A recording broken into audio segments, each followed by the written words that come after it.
trae el Espejo Libros, que nos trae Ibero Martínez. El libro es una excusa, como dijo Ibero, para hablar de los libros sobre Palestina o de Palestina en los libros. De Palestina, sí. Bueno, el librazo que se va a llevar quien gane la trampa de hoy es Carta de Amor a Palestina, de Salah Al-Hamdani. Es un hermoso libro traducido por Leandro Calle. Pero eso, es como una excusa para hablar un poquito de los libros sobre Palestina o Palestina en los libros, para hablar de Palestina, aclarar dónde queda Palestina para que entendamos que queda en este mundo y no queda en ningún otro lado. Si se acuerdan, en el planiferio de cuando éramos chiquitos, íbamos a la escuela, está el gran territorio del continente africano, más arriba el continente europeo, y está separado por un mar. Ese mar es el mar Mediterráneo. Si nos venimos bien al oeste, está Portugal, España, el Peñón de Gibraltar. Si nos vamos bien al este, donde termina el Mediterráneo, está la tierra de la histórica Palestina. Es un lugar donde históricamente se encontraban los grandes imperios, una zona de encuentro, pero también obviamente de conflicto, de fricciones. Sí. Miren, Palestina tiene la superficie, tiene 22.000 kilómetros cuadrados de superficie, lo mismo que Misiones. Ajá, es similar a Misiones el territorio. Es similar a Misiones.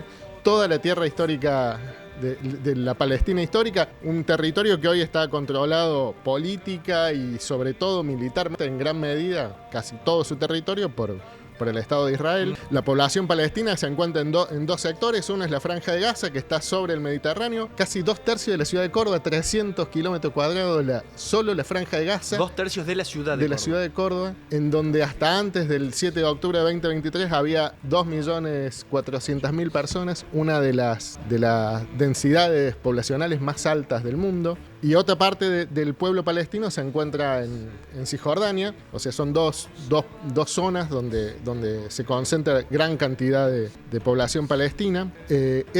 También hay palestinos que viven dentro del territorio controlado por Israel, que son como ciudadanos de segunda categoría, lo que se llama un apartheid. O sea, hay ciudadanos que pueden votar, pueden tener propiedades, y otros ciudadanos que no. Claramente un apartheid. Ubicada Palestina un poquito para que sepamos dónde está, qué tamaño tiene. O sea, no vamos a ir a la historia de Gaza porque es un poco largo y complejo, pero vamos a hablar de qué es un genocidio. Un genocidio son los actos perpetrados con la finalidad de destruir total o parcialmente a un pueblo. A lo largo de la historia, la humanidad ha cometido contra sí misma varios genocidios. Si nos vamos al siglo XX, el genocidio contra el pueblo armenio en manos de los turcos. Más adelante, el cruel genocidio contra el pueblo judío en manos de la Alemania nazi. Hubo otros genocidios, el genocidio en Camboya, en Ruanda, en Sudán. Pero bueno, en Gaza,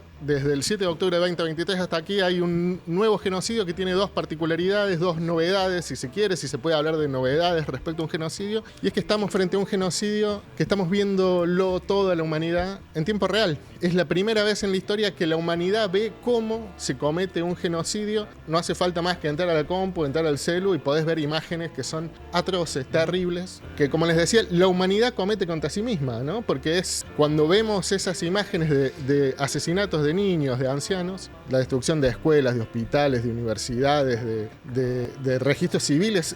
Es un pueblo que se queda sin registro civil. Nadie sabe quién era quién, dónde estudiaba, qué hacía. Esa es la primera novedad de este genocidio. Y la segunda es la altísima tecnología con la que se está aplicando ese genocidio, ¿no? Es la primera vez que se hace un genocidio con armas que utilizan inteligencia artificial, por ejemplo, ¿no? O sea, es terrible en ese sentido. Para conmoverse con lo que pasa en el genocidio en Palestina, no hace falta ser de izquierda, no hace falta ser peronista, no hace falta ser radical, no hace falta ser periodista, no hace falta ser camarógrafo, librero, no hace falta ser niño, no hace falta ser joven, no hace falta ser anciano, simplemente hace falta ser humano. Así de simple. Así de simple es lo único. Ahora bien, para entender a este conflicto entre Palestina e Israel, sí hace falta leer. Es un conflicto que tiene matices muy, muy complejos, que llevan mucho tiempo de historia. Alcanza, para entender lo que pasa entre Palestina e Israel, no alcanza con sumergirnos en las redes sociales. No, fundamentalmente. Y para limpiar nuestra conciencia no alcanza con ponerle me gusta. Si queremos entender, para que no pase más un genocidio, o por lo menos para que se detenga este genocidio, lo importante es formarnos. Uno de los libros que quería destacar, Gas ante la historia, de Enzo Traverso, un destacadísimo historiador e intelectual italiano, y me llamó mucho la atención sobre Palestina de Hannah Arendt. Hannah Arendt era judía. En 1944 leo, el libro se llama Sobre Palestina, es de Hannah Arendt, dice: en 1944 la corriente sionista europea estaba a punto de lograr el objetivo de fundar su propio Estado en territorio palestino. Fueron muchos los intelectuales que participaron de este planteamiento, entre ellos la propia Hannah Arendt, quien elaboró un breve estudio acerca de la viabilidad del Estado de Israel, yo esto no lo sabía, posicionándose a favor de su creación, aunque con ciertas reticencias. Este asentamiento no debía realizarse sin establecer las condiciones con claridad, debido al peligro de desembocar en una convivencia truncada y hostil. Advirtió, además, que Estados Unidos podría aprovecharse de la situación para apropiarse del petróleo de la región. La tiró Hannah Arendt en la década del 40 del siglo pasado, ¿no? Así es. Puede llegar a suceder que alguien cuestione esta idea de genocidio. No es una idea que se me ocurrió a mí, ni que se le ocurrió a algún intelectual trasnochado de izquierda. Es la ONU. El Consejo de Derechos Humanos de la ONU hizo propia los informes. Les pido por favor que busquen los informes de Francesca Albanese, que es la relatora especial de derechos humanos sobre los territorios palestinos. Elaboró una serie de informes que dejan clarísima la circunstancia que está atravesando el pueblo palestino en la Franja de Gaza. No solo el Consejo de Derechos Humanos de la ONU, también Amnistía Internacional, Human Rights Watch, los tribunales de justicia internacionales también hicieron ese comentario. Se pidió la detención de Benjamín Netanyahu en este sentido. Y aquí también una de las grandes complejidades de este conflicto es que hay una especie de forma de obturar el diálogo, y es plantear que cualquier crítica a las acciones del Estado de Israel son una crítica al pueblo judío en general. No. Claramente no.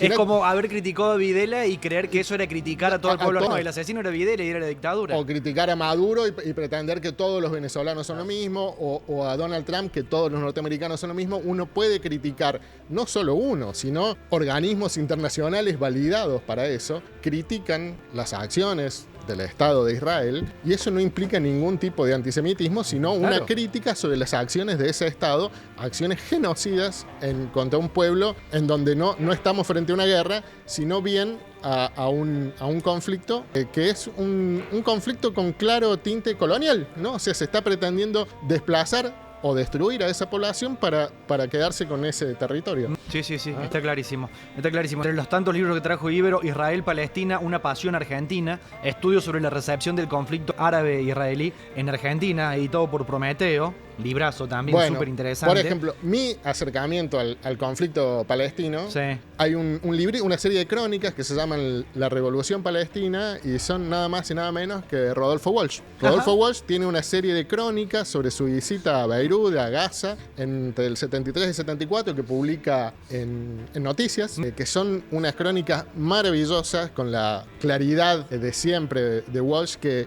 tiene una actualidad impresionante. Las lees y parece que don Rodolfo Walsh las estuviese escribiendo ahora. Las recomiendo especialmente. Están en alguna antología de escritos de Walsh, pero si las buscas en internet son cortitas, son maravillosas y tienen una actualidad estremecedora. ¿Hay alguna otra temática o un país como Palestina, un pequeño país, que genere tanta producción bibliográfica? Madre Oreja, Mi Cuestión Judía, de Dani Selko. Mencionamos el de Hannah Arendt, hablando de autores argentinos y autores de proyección internacional. Bueno, en Argentina hay una editorial que se llama Canaán, que es aquella que está ahí, que es una editorial fundada por un profe de la UBA, que hay una cátedra en la UBA que se llama la Cátedra de Estudios Palestinos Edward Said, que está comandada, si se quiere, por Gabriel y Miguel Ibarlucía, que es una cátedra destinada especialmente al estudio y a la puesta en discusión del conflicto palestino. Lina Meruán, Palestina en pedazos, de Random House. Ese libro es una chilena que hace una crónica sobre su vuelta a Palestina. Es un libro que no está en Argentina. Creo que el único ejemplar que hay lo tenemos nosotros. Lo vendemos hoy en el Espejo.